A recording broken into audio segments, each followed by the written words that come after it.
Selamat pagi Ibu Sur, perkenalkan sebelumnya nama saya Jennifer Jen Mulyo dari kelas 12 IPS 1. Saya di sini memiliki nomor absen 11 dan di mana saya mendapatkan giliran untuk membahas Pangeran Diponegoro. Pangeran Diponegoro itu adalah salah satu tokoh perjuangan kemerdekaan Indonesia. Jadi Pangeran Diponegoro yaitu pahlawan nasional yang memperjuangkan kemerdekaan Indonesia. Beliau lahir pada tanggal 11 November tahun 1785 di daerah Yogyakarta dengan nama asli Raden Mas Ontowiryo.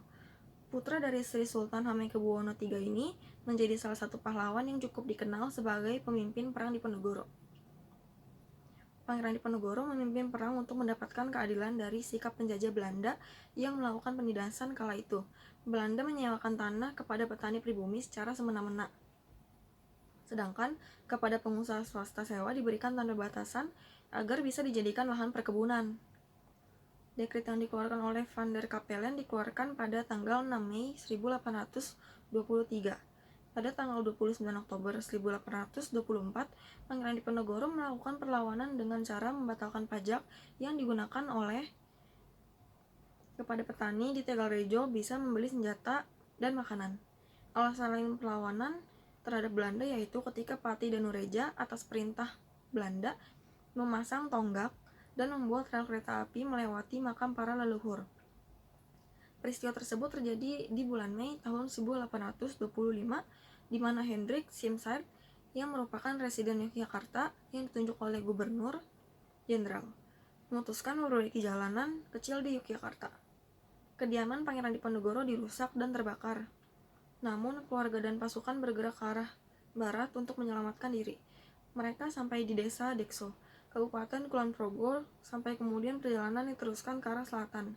Pangeran Diponegoro menjadikan Goa Selarong sebagai markas besar. Ia pindah ke Goa Selarong. Goa Selarong berada 5 km dari area barat kota Bantul. Pangeran Diponegoro juga menempati Goa Kakung yang berada di sebelah barat dan digunakan sebagai tempat pertapaan. Perang di Tegalrejo berlangsung selama 5 tahun.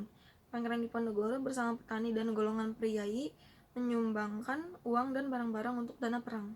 Mereka memakai semboyan Sadumuk Batuk Saniari Bumi Ditoi Tekan Pati, yang artinya sejari kepala sejengkal, tanah dibela sampai mati.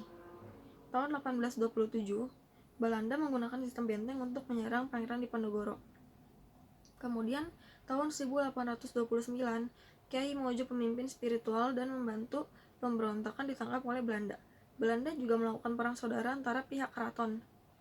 Kemudian, pada tanggal 28 Maret 1830, Jenderal de Kock berhasil menangkap pasukan Diponegoro di Magelang. Akhirnya beliau menyerahkan diri untuk ditangkap asalkan pasukan dibebaskan. Pangeran Diponegoro ditangkap dan diasingkan ke Manado, dan beliau sempat disekap di penjara bawah tanah Stadhuis. Kemudian beliau dipindahkan di ujung pandang dan meninggal dunia pada 8 Januari 1855 di Benteng Rotterdam. Beliau meninggal di umurnya yang ke-69 tahun. Dari kisah Pangeran Diponegoro kita dapat mengambil pelajaran bahwa kekompakan dan solidaritas itu sangat penting.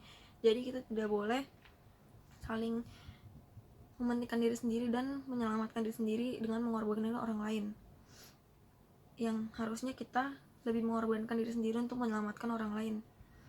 Jadi mungkin sampai di sini saja pembahasan saya mengenai Pangeran Diponegoro. Semoga apabila ada salah kata dapat dimaafkan dan semoga mendapatkan hasil yang baik juga dari video saya ini. Terima kasih untuk Bu Sur karena mau meluangkan waktunya untuk mendengarkan video saya mengenai Pangeran Diponegoro. Sekian dan terima kasih.